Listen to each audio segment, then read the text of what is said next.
Letošnji 15. Ljubljanski maraton pričnemo v soboto, najprej z šolskimi teki ob 13:30, nadaljevali bomo z srednješolskimi teki in končali z lumpi tekom, to je naših najmlajših cicibančkov. Ob 18. uri imamo otvoritev tako zvano testeninko, kjer bomo predstavili vse vrhunske maratonce, ki bodo nastopili na letošnjem Ljubljanskem maratonu. V nedeljo pričnemo ob 8:30 z rekreativnim tekom na 10 km, glavni program pa bo ob 10:30 z tekom na 21 in 42 km. Letos je kar precej se povečala številka udeležencev na Ljubljanskem maratonu. Trenutno je prijavljenih preko 19.700 tekmovalcev, kar je približno za 1500 več od lanskega leta. Zanimivo pa je, da je bistveni porast ženske populacije na 10 km in moške populacije na 21 km. Letos pa tudi presegli število udeleženih na 42 km, ki je trenutno 1245 prijavljenih. Treba še nekaj upozoriti posebej na nedeljski maraton, recimo lahko še enkrat na te bokse, mislim, da je to zelo potrebno povedati. Ja. Glede na izredno število udeležencev v letošnjih programih smo posebej pozorni bili na same štarte. Prvo, kar je, smo omogočili z merilnim sistemom tako zvane neto čase, kar pomeni, da bodo tekmovalci tekli od štarta do cilja in bo zaznamovan tudi čas od štarta do cilja in ne od štartnega strela do cilja, kar pomeni, da je to realni čas vseh tekmovalcev. Druga novost, kar je to, da bomo pripravili posebne tekmovalne bokse z predvidenimi časi tekmovalcev, v katere se bodo razvrščali, kar pomeni, da bodo s tempom, ki so se ga zastavili, lahko tekli skozi celo dolžino proge. Bilo je tako, da so večinoma slabo pripravljeni tekmovalci štartali v prvih vrstah, kar je pomenilo hitro izčrpanje in tudi odstope.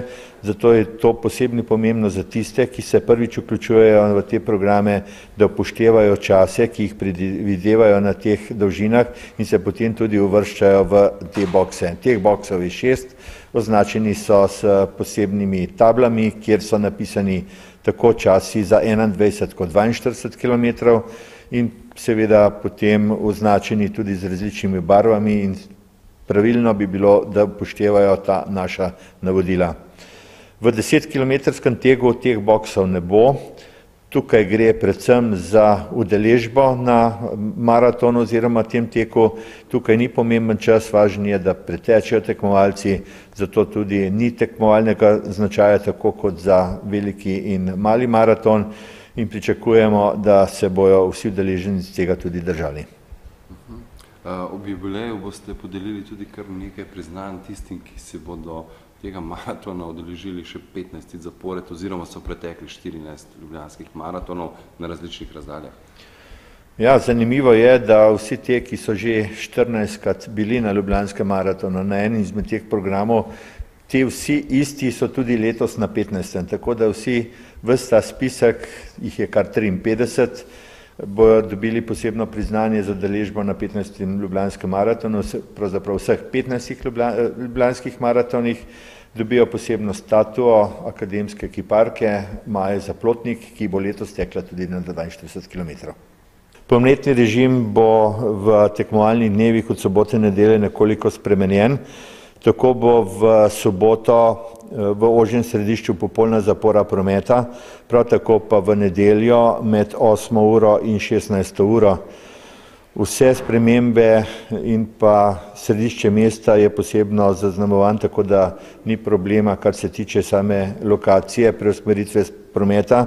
Prav tako pa je tudi spremenjen sistem mestnega potniškega prometa in vse informacije lahko dobite tako v medijih kot tudi na internetnih straneh Mestne občine Ljubljana, Timinga Ljubljana in pa seveda na prometnih ureditvah.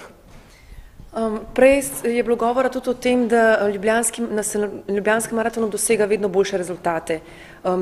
Kaj je najpomembnejše pri trasi, da se recimo dosegajo krajši časi? Najbolj pomembna je višinska razlika, čim bolj ravne relacije v sami trasi in pa seveda tudi vremenski pogoji. Idealno je, da so temperature med 15 in 18 stopinjami, to tudi pričakujemo v tem 15. Ljubljanskem maratonu. Vremenska napoved nam kaže na to, da bi lahko padel nov rekord Ljubljanskega maratona. Pa še to, letos je veliko poudarka na tem, da se spodbuja doseganje čim boljšega časa, tudi glavna nagrada za zmagovalca pač z nedoseganjem tega časa pade. Kaj pa recimo delate za promocijo čim bolj številčne udeležbe maratona? Ja, Ljubljana je ena redkih prireditev v tem delu Evrope, pa tudi v svetu, ki smo od samega začetka veliko stavili na naše najmlajše. Tako so te v programi tako zvanih lumpi tekov in pa šolskih tekov vključeni od samega začetka, kar je tudi razvidno iz števila udeleženih, ki se vključujejo vsako leto v te programe. Seveda je pa to za bodočnost kar precejšnjega pomena in tudi rast, kakršnega imamo na ljubljanskih maratonih, je po moje tudi vzrok temu, da smo veliko vlagali v te nižje kategorije. No, iz števila 420, kot smo jih imeli v prvih letih teh otroških, je preraslo preko 5000, kar pomeni, da smo kar na pravi poti.